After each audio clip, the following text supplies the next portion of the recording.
Okay, so today we are going to solve move zeros. It says that given an integer array nums, move all zeros to the end of it while maintaining the relative order of the non-zero elements. Note you must do this in place. Okay, so they're asking us to move all the zeros to the end of the array and all the non-zeros should be at the first.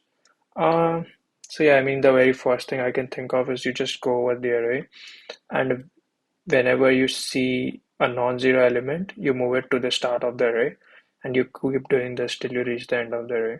And there will be one index which will be pointing to the start and which you'll use basically to put all the non-zero elements.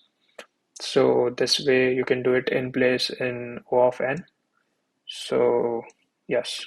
So let's say we'll have an index which will be pointing at 0 and I'll go over all the elements from start till the end of my this, right? And what I'm going to do is I'm going to check if my current element is not 0, right? Because if it is not 0, that's when I want it to move to the start. So what I'll do is nums of index will be equal to nums of I. Actually, you need to replace it. So let's store the values, okay? And then nums of I will be equal to temp. Yeah. So what's going to happen is, for example, in this case, initially you start with 0. Is this not 0? No, so move on. You see 1. Is this not 0? Yes. So you move it with index, which is pointing here. So this will be replaced with this. Then you move on. This is not 0. This is 0. You move on. This is not 0. So you move this with index. So this is the index. So this will be replaced with this.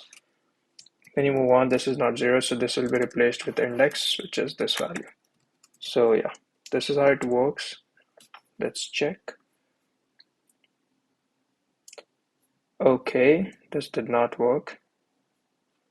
Okay, that's because whenever I'm switching, I need to do index plus plus. So let's run again.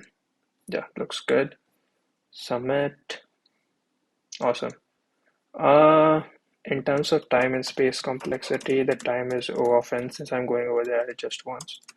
Space, it will be O of 1 since I'm not using anything apart from variables. So that's it.